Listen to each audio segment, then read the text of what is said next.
tercer, cuarto ruido. Primero, segundo, tercer, cuarto ruido. El cuarto ruido está muy pegadito al primer ruido. ¿Listo? Primero, segundo, tercero, cuarto ruido.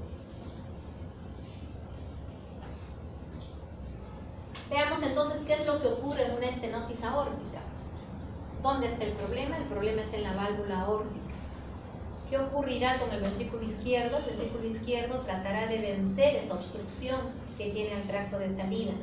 ¿Eso qué provocará en el ventrículo izquierdo? O sea, ¿cuál es su problema? El ventrículo izquierdo no puede inyectar hacia la aorta, ¿no es cierto? ¿Eso qué provoca? ¿Qué ocurrirá en el corazón? Ese ventrículo izquierdo está sometido a un mayor volumen, perdón, a un mayor trabajo. Ese mayor trabajo produce hipertrofia, ¿ok? Entonces, usualmente empieza a aparecer hipertrofia muscular. Al haber hipertrofia muscular, ese ventrículo izquierdo tiene mayor presión. ¿Quién vacía su contenido hacia el ventrículo izquierdo? La aurícula izquierda. La aurícula izquierda encuentra un ventrículo izquierdo que tiene mayor presión de la que debe de tener. Entonces empieza a realizar más trabajo. Al realizar más trabajo, ¿qué ocurre? Empieza a crecer la aurícula izquierda. Si la aurícula izquierda tiene problemas, entonces probablemente las venas pulmonares no van a poder vaciar su contenido fácilmente en la aurícula izquierda y vamos a empezar a tener aumento de la presión capilar. Al haber aumento de la presión capilar, el ventrículo derecho tendrá mayor trabajo porque probablemente esa presión en el nivel pulmonar va a provocar mayor compromiso del ventrículo derecho y así sucesivamente empezará a aumentar las presiones tanto a nivel ventricular como auricular derecha y entonces vamos a tener ya una complicación ya no solamente de cámaras izquierdas sino también de cámaras derechas. Obviamente para que ocurra esto tiene que pasar bastante tiempo, ¿cierto? ¿Cuánto? No lo sabemos, depende de cada paciente. Entonces, en la estenosis aórtica, ¿dónde estará el soplo?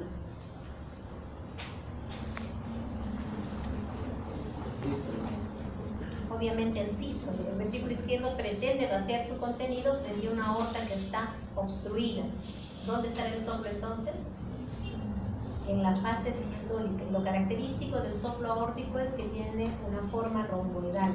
El ventrículo izquierdo se está contrayendo y al contraerse gradualmente va venciendo esa obstrucción y produce algún grado de vaciamiento. Entonces el soplo será en foco aórtico predominantemente en fase sistólica y tendrá ¿qué característica? Áspera, ruda, porque pretende vencer una obstrucción. ¿Qué pasará en la insuficiencia aórtica? ¿Cuál será el problema? En la insuficiencia aórtica, la válvula aórtica no cierra bien. Al no cerrar bien, permite que el flujo de la sangre que se debería ir por la aorta regresa al ventrículo izquierdo, ¿ok? ¿Qué ocurrirá en el corazón?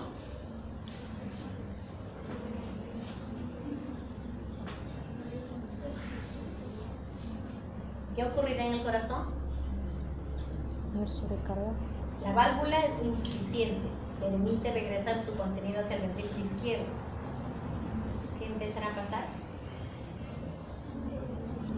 Ese ventrículo izquierdo tiene un volumen que no le corresponde. Está regresando un volumen a ese ventrículo izquierdo. Por consiguiente, se dilata.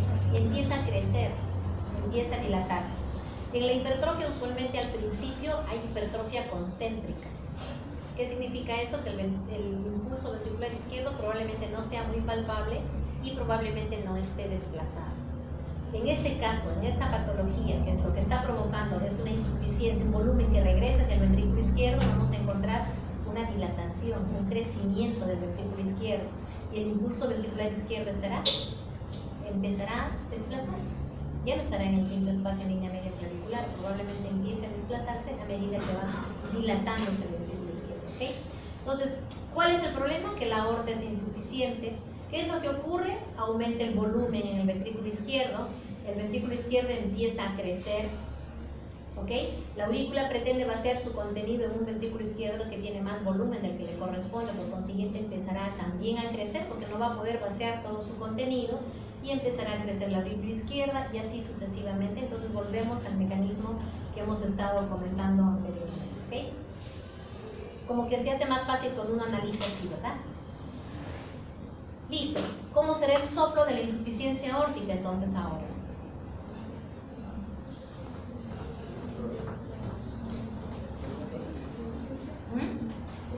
¿En qué fase? ¿De aquí a aquí? No, durante la fase diastólica tendrá una característica regurgitativa, tendrá una característica de un tono suave. Muchas veces muchas insuficiencias aórticas, por lo mismo que tienen una tonalidad suave, inclusive no se escucha, pero es más o menos como, ¿no? Inclusive casi como una tonalidad, mira, como la una cosa así. ¿Listo?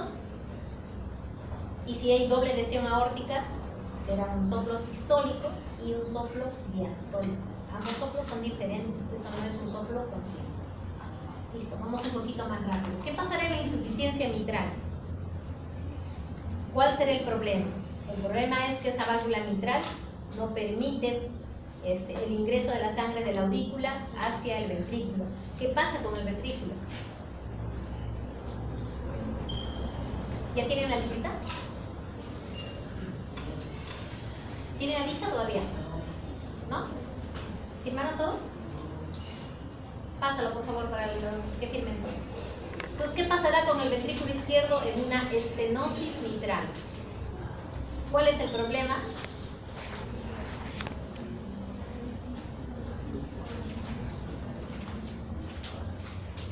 El problema es que la aurícula no puede vaciar su contenido hacia el ventrículo, ¿cierto? ¿Qué pasa con el ventrículo izquierdo? ¿Perdón? ¿Se atrofia?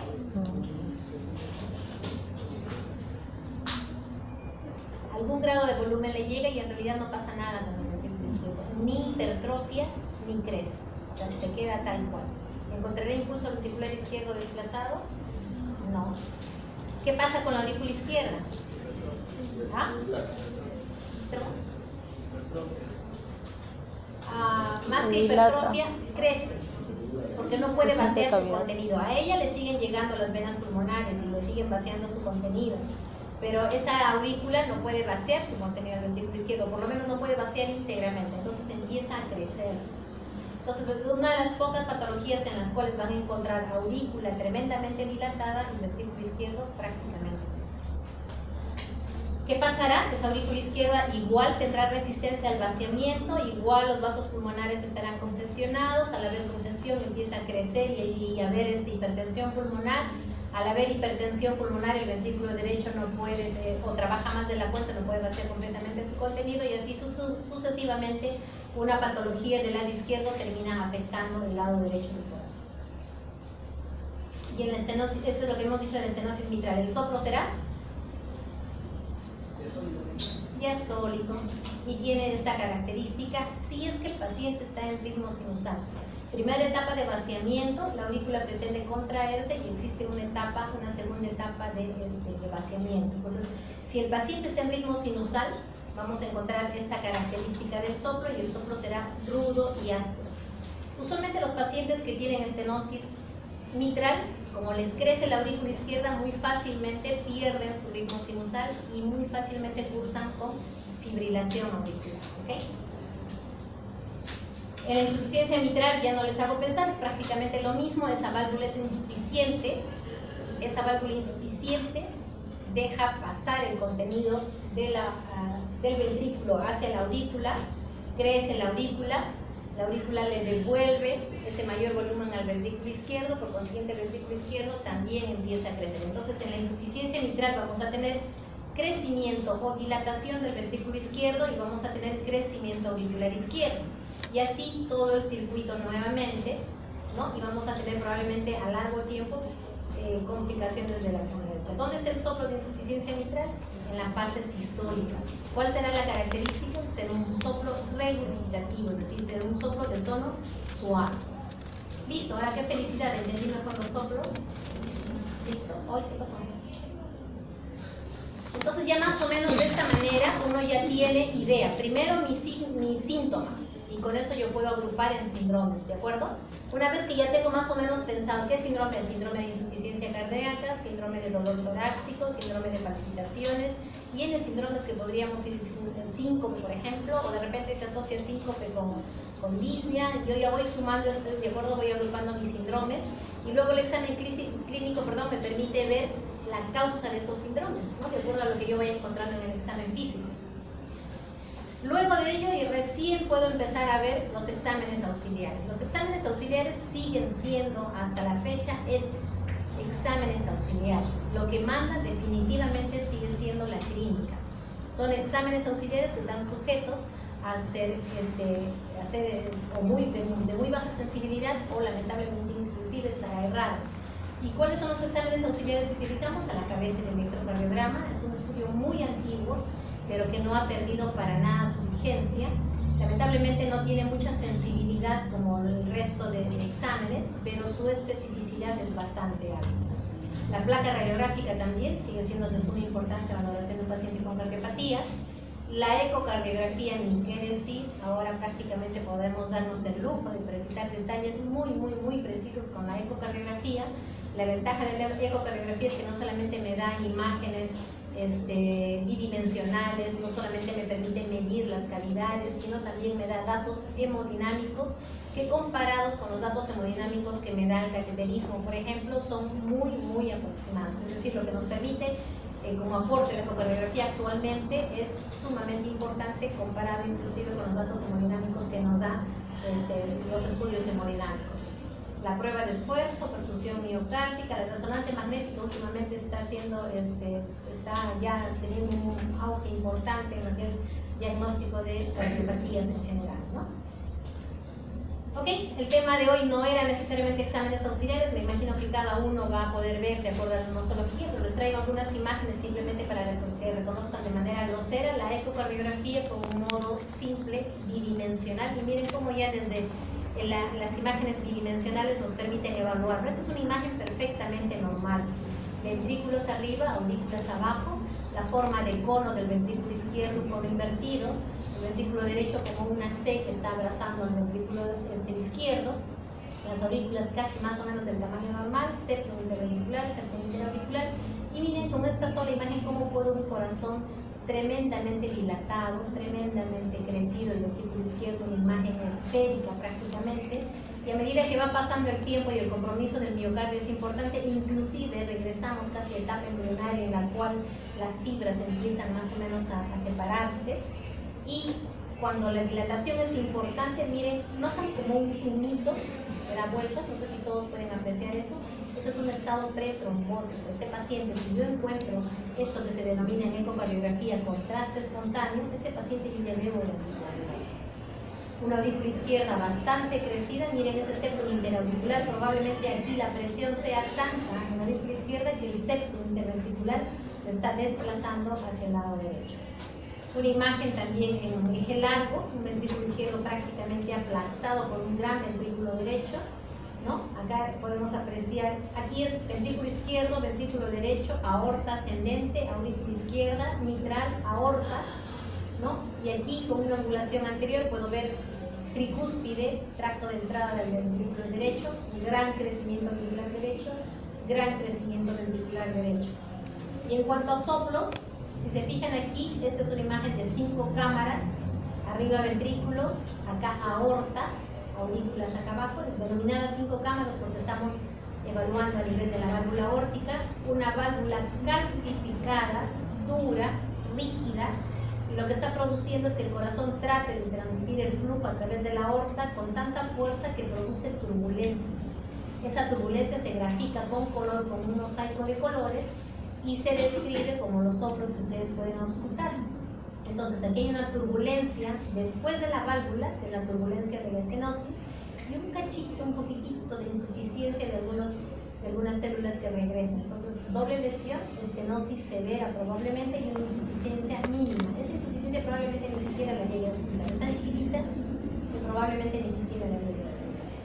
En el otro cuadro, ventrículos arriba dilatados, sobre todo ventrículo izquierdo, aurícula izquierda dilatada, y aquí una gran turbulencia y un chorro que regresa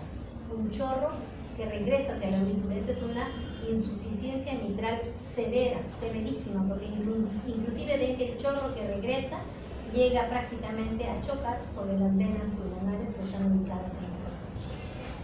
En algunos casos, no sé si recuerden que han visto en algunos casos de congestión pulmonar, dependiendo a dónde caiga el chorro, algunas veces van a encontrar como congestión pulmonar segmentarias, y en la placa radiográfica podríamos inclusive confundirnos con un área de una neumonía, ¿no? El Doppler pulsado o el Doppler continuo, que en este caso me permite medir las velocidades de la sangre en un punto determinado, en este caso velocidades incrementadas. La velocidad normal en este punto en una válvula normal es hasta 1, acá está mucho más de 1, cerca a 5 probablemente. Igual acá no debería haber este chorro que regresa y esta velocidad es bastante importante produciendo turbulencia. Lo mismo, acá más bien estamos viendo un flujo que regresa de la aorta hacia el ventrículo, un ventrículo izquierdo dilatado. Esta es una gran insuficiencia valvular aórtica, un chorro tremendo, prácticamente todo el billete cubre toda la válvula, entonces es una insuficiencia aórtica severa. Acá soplo sistólico mitral, acá soplo diastólico aórtico. Y aquí, miren esto de acá, ventrículos aquí, aurículas acá, septum interauricular, y si ustedes observan, no está completo. Y aquí hay un chorro de sangre que pasa de la aurícula izquierda hacia la aurícula derecha. ¿Qué cosa es esto? Una comunicación interauricular. ¿Cómo es el soplo de la comunicación interauricular? Es un soplo sistólico en el foco pulmonar. ¿Ok? Aquí no es una muy buena imagen, pero de todas maneras van a poder apreciar ventrículos arriba, aorta, y aquí hay una turbulencia casi por debajo de los velos de la válvula aórtica, correspondiendo a una comunicación interventricular. ¿Cómo es el soplo de la comunicación interventricular? Es un soplo sistólico, rudo, áspero, usualmente en el mesocardio. Y acá, lo que les comentaba hace un rato, este es un ductus arterioso persistente. Esta es la rama izquierda, la aorta está cruzada obviamente en la arteria pulmonar, y vemos cómo este es el flujo de un ductus arterioso persistente, que esa es usualmente la ubicación donde se encuentran los ductus. El soplo aquí, ¿cómo será?